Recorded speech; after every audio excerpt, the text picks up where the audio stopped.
യേശുവിൻ്റെ കൂട്ടായ്മയിലെ എല്ലാ പ്രിയ സഹോദരങ്ങൾക്കും പുതിയൊരു പ്രഭാതത്തിൻ്റെ ദൈവാനുഗ്രഹം നിറഞ്ഞ ഒരു ദിവസം യേശുക്രിസ്തുവിൻ്റെ നാമത്തിൽ ആശംസിക്കുന്നു.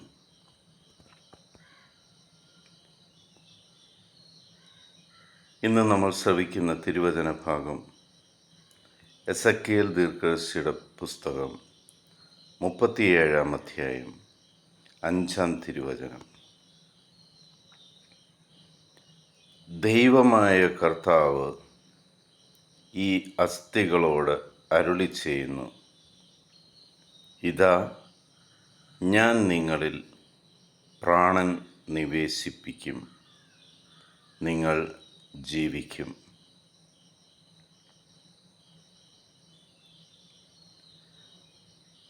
നമ്മുടെ അവസ്ഥകൾ എങ്ങനെയുള്ളതാണായിരുന്നു? ചിതറി കിടക്കുന്ന ഉണങ്ങി വരണ്ട അസ്ഥികൾ പോലാണെങ്കിലും ആരാലും ശ്രദ്ധിക്കപ്പെടാതെ ഒഴിവാക്കപ്പെട്ട നിലയിലാണെങ്കിൽ പോലും നിങ്ങളെ സ്നേഹിക്കുന്ന നമ്മുടെ ഓരോരുത്തരുടെയും പ്രിയപ്പെട്ട പിതാവായ ദൈവം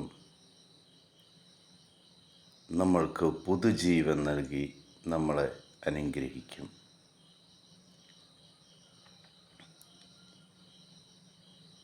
ഈ പ്രഭാതം വരെ നിങ്ങളുടെ അവസ്ഥ എന്തായിരുന്നാലും യേശുക്രിസ്തുവിൻ്റെ നാമത്തിൽ ദൈവമായ കർത്താവ് അരുളി ചെയ്യുകയാണ്, ഇന്ന് നിങ്ങളുടെ അവസ്ഥ മാറും. ഇന്ന് നിങ്ങളുടെ ജീവിതം പുതിയൊരു ജീവനായി മാറിയിരിക്കും.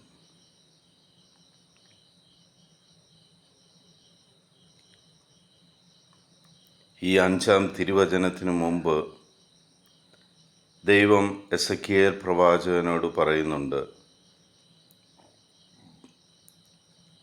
വരണ്ട അസ്ഥികളെ കർത്താവിൻ്റെ വചനം ശ്രവിക്കുവിൻ എന്ന് അവയോട് പറയുക. കാരണം ആരാലും ഉപേക്ഷിക്കപ്പെട്ട് ആരും ശ്രദ്ധിക്കാനില്ലാതെ ജീവനും ഓജസ്സും എല്ലാം നഷ്ടപ്പെട്ട് ഉണങ്ങി വരണ്ട് കിടക്കുന്ന, ചിതറിക്കിടക്കുന്ന അസ്ഥികൾ ഈ ഭൂമിയിൽ ആർക്കും ആ അസ്ഥികളെ ജീവനുള്ളതാക്കാൻ പറ്റില്ല.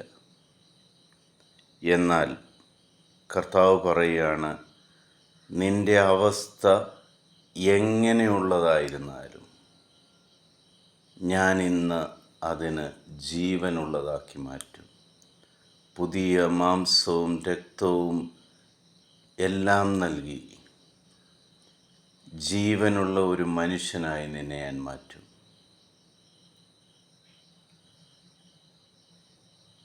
എത്ര സ്നേഹമുള്ള അപ്പനാണെന്ന് മനസ്സിലാക്കുക.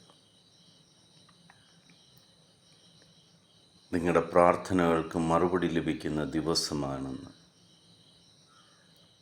നിങ്ങളുടെ ആവശ്യങ്ങൾ എന്തായിരുന്നാലും ഇന്ന് യേശുക്രിസ്തുവിൻ്റെ നാമത്തിൽ പിതാവായ ദൈവം അത് അംഗീകരിച്ചു തരും. പുതിയൊരു സൃഷ്ടിയായി നിങ്ങളെ മാറ്റും.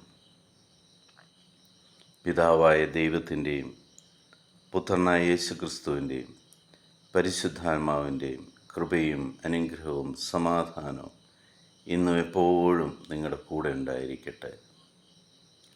ലോകത്തിലെ 800 കോടി അധികം വരുന്ന എല്ലാ മക്കളെയും യേശുവിൻ്റെ സന്നിധിയിലേക്ക് നമുക്ക് സമർപ്പിക്കാം. ദർശനങ്ങളാലും അടയാളങ്ങളാലും അത്ഭുതങ്ങളാലും യേശു വഴി ദൈവം ഓരോരുത്തരെയും തൻ്റേതാക്കി മാറ്റട്ടെ. അവർക്കെല്ലാം പുതുജീവൻ നൽകി ദൈവം അനുഗ്രഹിക്കട്ടെ. ലോകസമാധാനത്തിനു വേണ്ടി നമുക്ക് പ്രാർത്ഥിക്കാം. യുദ്ധങ്ങൾ ഒഴിവാകുവാൻ വേണ്ടി പ്രാർത്ഥിക്കാം.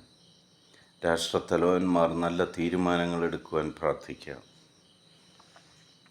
യുദ്ധക്കെടുതിയിലായിരിക്കുന്ന എല്ലാ മക്കൾക്കും സമാധാനം, ആശ്വാസവും ലഭിക്കുവാൻ പ്രാർത്ഥിക്കാം. നമ്മുടെ കർത്താവായ യേശു ക്രിസ്തുവിൻ്റെ സ്നേഹനിധിയായ നമ്മുടെ രക്ഷകനും നാഥനുമായ ഈശോയുടെ സമാധാനം ഞാൻ നിങ്ങൾക്ക് നൽകുന്നു. ഈശോ മിശിഹായ്ക്ക് സ്തുതിയായിരിക്കട്ടെ.